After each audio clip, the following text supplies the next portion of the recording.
What's up YouTube, Dave here from Zephyr Wargames, bringing you an updated Dark Magician deck post-code. Now obviously this is going to have stuff like the new Spellbook card, and what I've done with this build is I have got the Apprentice Illusion Magician in this, so this is now obviously is legal for the Americans in the TCG and obviously OCG bit there as well, but as I go through it I will tell for the Europeans and those that in UK that don't have Apprentice Illusion Magician accessible to them or legal to them, I will tell you what you can put in instead of to try and change it up. But without further ado, I'm going to take you through this like link ready Dark Magician deck profile and we'll see what we've got. So standard in every Dark Magician build is triple Dark Magician, very standard on that one. I personally like the original art. I think you should be playing the original art, but obviously it comes down to personal preference. It is now easily accessible with the releases in the tins and stuff like that, but definitely 3 of him. Now, if you're going to play Apprentice Illusion Magician girl, which I highly advise you do when it's legal for you, you play 3 of this girl. She is just, there's no reason why you should play any less. The Naruto play, the 2K boost, the search of a Dark Magician, just absolutely everything about her unlocks this deck so much. It's crazy. Triple Magician's Rod. Again, we all know what this does. It searches it out. It also has multiple uses in this deck now, purely because it is a target for the Spellbook of Wisdom. Plus the fact, yes, I do play Gofu in this deck. Why not? Why not play Gofu? It's a 1-turn Decode Talker. It can also get you a 1-turn Firewall Dragon. It can also be an Allure target, and it can sync with Rod to make you an Omega. So, well, not just Omega itself, but you have the ability to make Omega, Bills, Stardust, and then if you play the Reaper variant of this deck, where you play the triple Ghost Reapers, you've got your extra deck space there to take them out anyway. Double Magician of Dark Illusion. At 2, he's perfectly fine. There's a really nice combo with him, Dark Magician, and the new Spellbook of Wisdom. So if you Eternal Magician navigate into these 2 guys, you then use your Spellbook of Wisdom on the Dark Magician, sending him to grave, drawing 2. He will then revive Dark Magician. So it's a free, like, draw 2. Again, obviously, if you have Eternal Soul and stuff on that board, that will help as well. But you can save your Eternal Soul. This guy just brings him back, and you've got a free +2. Now, a card that I think most people should be playing in Dark Magician deck is double Astrograph Sorcerer. Now, what people need to remember is this is a hand trap. It is a level 7, so it helps go with everything else. It's dark, so it also helps with the archetype going into Allures and stuff like that. Plus the fact, if you're Eternal Soul, like, what people want to be doing is they want to be targeting your Circle, they want to be targeting your Eternal Soul. So when Eternal Soul goes off to nuke the board, not only can you chain this guy to it as well, you can sometimes, if you don't have this guy in hand, you can chain this guy to it as well. And then he searches you out a monster that's been destroyed. So if your opponent nukes your Eternal Soul and destroys like a Dark Magician, you special this guy out, he'll search you a Dark Magician. And then if you've got a Navigate ready to go, you're happy days all day long. Triple Black Ring Gofu. Now, while we can play it at 3. I know some people don't like seeing Gofu in the decks. Unfortunately, he is just that strong. He is a 1-card Decode Talker. He can be a 2-card Firewall Dragon. If you get him on board and go and have any of these on board at all, or even your like Spellbook Magician of Prophecy, or if your opponent's not playing a special summon deck and you're going up against Draco, normal summon your Maxi, go into a Firewall Dragon, because Firewall just needs 2+ more monsters.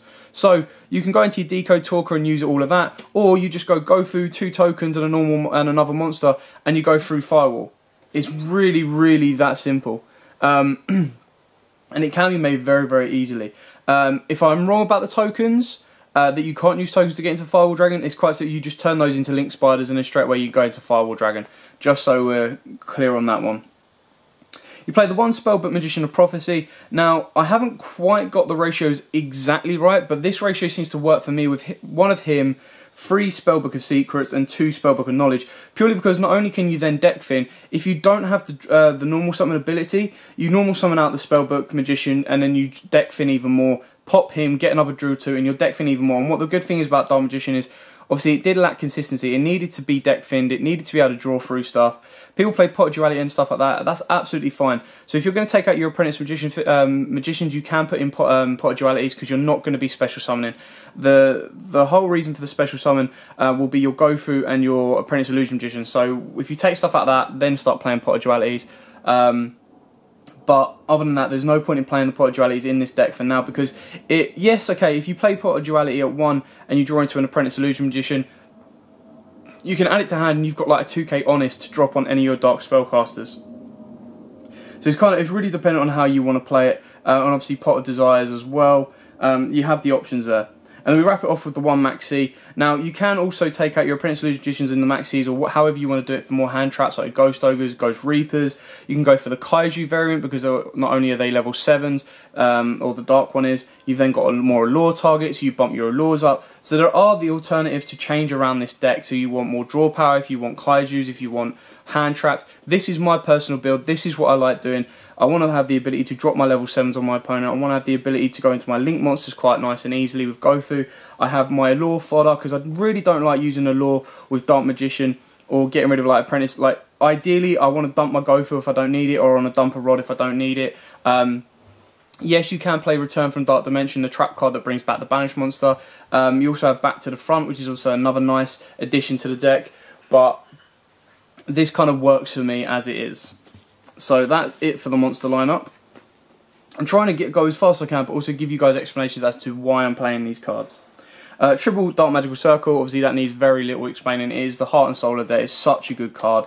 And at the end of the deck profile, I'll show you a card that I'm testing out at this moment in time as a nice little tech card. Triple Spellbook of Secrets. Now, obviously, you want this card. This guy searches you out. Spellbook Prophecy. Spellbook Prophecy. Doi. Your Spellbook Magician. Yeah, Spellbook Magician of Prophecy, or it also searches out your Spellbook of Knowledge. So it helps deck fin. The fact you can only activate one of these per turn is kind of like, you don't want to always draw into them, but you've got to remember that Spellbook of Knowledge, not only can it tribute off your spellcasters, but it can then get rid of dead ones of these in hand as well, which is why the 3-to-1 ratio kind of works. It gives you that normal summon ability while also giving you the draw power that this card is used for. And at 3, you don't want to clog too much of it, because if you open up with 2 of these, it's a dead card in hand for at least a turn. So at 2, this ratio kind of works for me. Double Allure of Darkness. Now, like I said, if you do take out, if you play like Return of Dark Dimension and stuff like that, you can bump this up to 3. At 2, it works for me because I don't want to be banishing my Dark Magicians.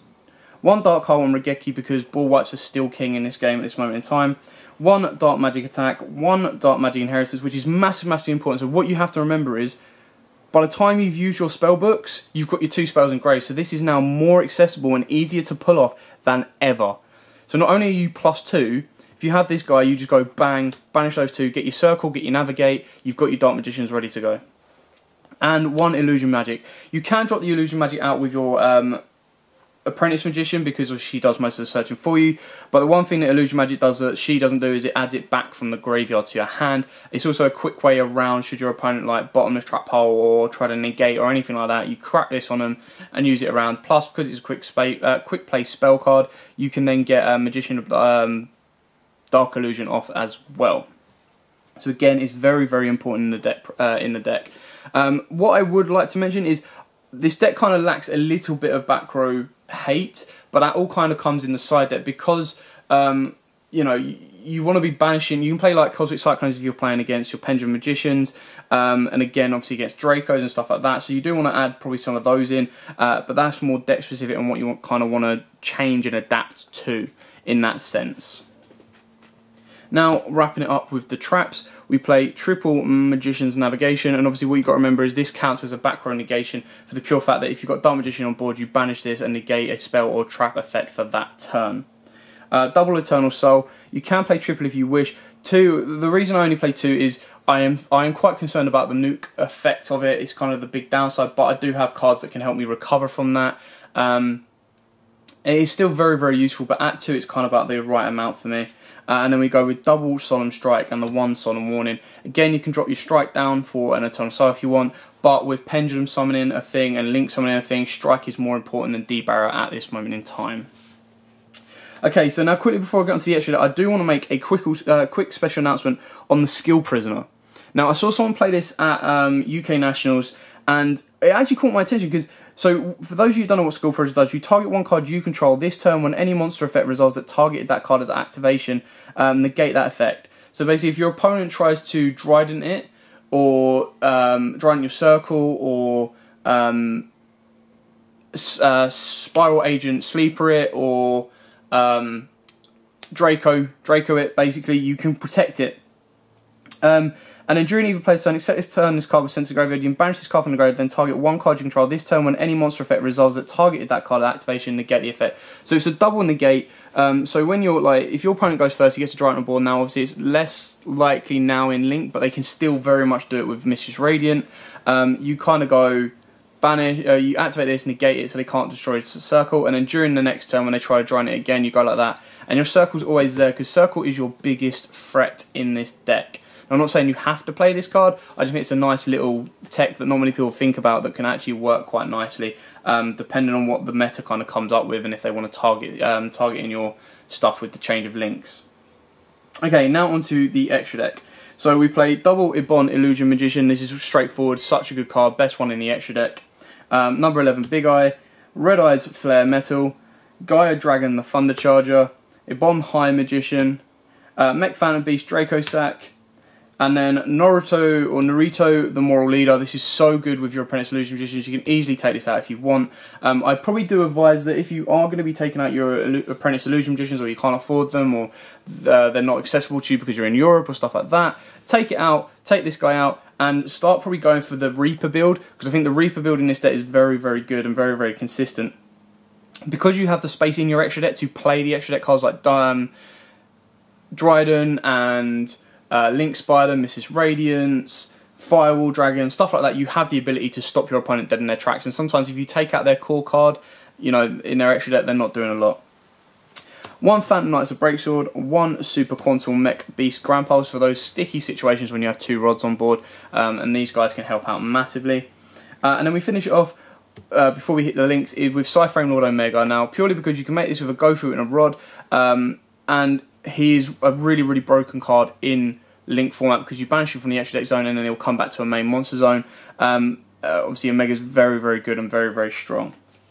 Now onto the Link cards. You play double Link Spider. Now, there are ways with Link Spider where you can loop it with a Dark Magical Circle and an Eternal Soul, or whatever brings back from the graveyard. So you basically, if you're stuck and you've drawn into a dead card, you've got a Dark Magical Circle on board, you've got Dark Magician, and then you've got Eternal Soul face down, or you've got it active, you can tribute off your Dark Magician to go into Link Spider, getting that into your extra monster zone, Eternal Soul back your Dark Magician, pop, banish one card with Circle, and then if you have to repeat the set, you go into another Link Spider, do the exact same thing again. So it kind of helps you unbrick your board should you need it, or should you need to speed up the board a little bit. You want Deco Toka because obviously the one card go through, and then you want Firewall Dragon because again it's a one turn go through. So the difference between the one card go through, it gets you into that on its own. A one card go through is you need a one turn Firewall Dragon is because you need like a rod or another monster on board to get into Firewall. And then obviously Firewall's effect, everyone should know this by now. While this face-up card on the field, while this face-up card is on the field, as a quick effect, you target monsters on the field and or graveyard up to number of monsters co-linked to this card. So co-linked is when the reds are joint. Return them to the hand. If a monster this card points to is destroyed by battle or sent to the graveyard, you special summon one monster from your hand. So obviously helps out massively. So that is it for the Dark Magician Link profile deck. I'm sorry it took it a little bit longer than it should have done. I will do a test down video for you guys just to see how this kind of plays and rolls out. But yeah, I hope you enjoyed it. I hope you liked it. I hope it gives you a couple of ideas. Like I said, there are some alternatives to make it a bit more budget, a bit more. Well, by budget, I mean, don't forget the tins are coming out at the end of August, so you might get your circles and navigations a lot easier. If you don't play your Apprentice Illusion Magicians, you can always bump up your Pot of Dualities, your Dark Magic Veils, your Law of Darknesses. You can put a rank 400 in. It just has so many different abilities and ways to work around it that it's pure for fun. You can change this deck as much as you want. I try to make it as competitive as well, but I also like playing it for fun as well. So thanks for watching. Don't forget to like, comment, subscribe, share, and until next time, guys, as always, happy dueling. If you like that video, why not check out our other videos available? We've got more deck profiles, pack openings, and of course duels. And don't forget to click on the most important button of all, that subscribe button, right in the bottom left hand corner.